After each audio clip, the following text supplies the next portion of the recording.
20-second vertical climb, controlled by her autopilot, then Blue Streak changes direction. My interest in rocketry goes back to the mid-1950s, when I was given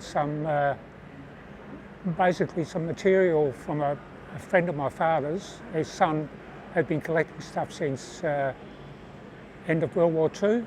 I'm a retired art teacher, so I've got skills in design, in fine arts, and I've also got skills in model making, not just kits out of a box, but actually scratch building models.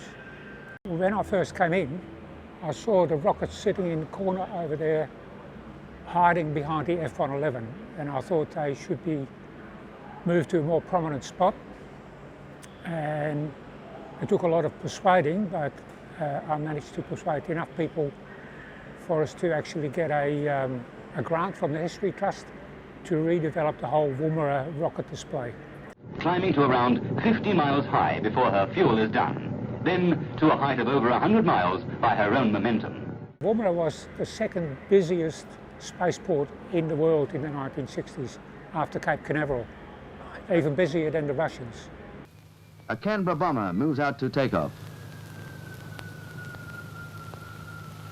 A Comet, manned by the RAF Transport Command, taxis in after a flight from England with men, equipment, missiles for test. This rocket I'm standing next to, more than 200 were launched from Woomera alone, more than 250, sometimes at a rate of 7 a day.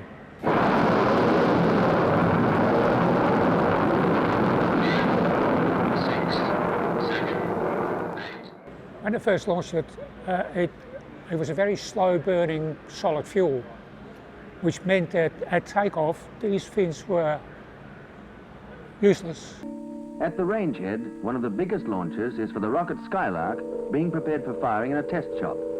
They used old Bailey bridges from World War II to build this launch tower. And that model, it's a 1 in 10 scale model, so the real thing is 10 times bigger than that. The body of the rocket is nearly all fuel to drive it upwards, defying gravity in a burst of speed building up to 3,300 miles an hour.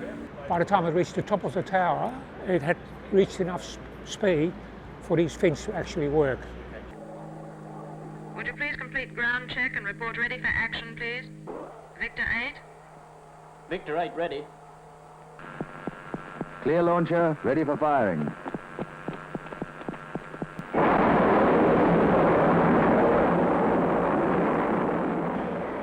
I thought it might be nice to show the rocket actually taking off. So I created the 1 in 10 scale model that's coming out the top there, and then created the plume out of pillow stuffing. The map on the wall basically depicts the Woomera test range in its heyday. So originally it was built for several rockets, but one of the main ones initially was the British Blue Streak, which was a medium range ballistic missile.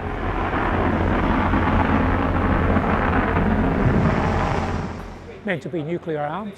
It was basically aimed at Russia, and it could reach Russia from the UK. The Blue Streak could fly from Woomera, from the launch pad to Western Australia in less than 20 minutes. This giant will blast a new route to the stars as part of a European plan to put a new satellite into space. It's huge. I can't describe it. It's, I just love that I've been given the opportunity to do this.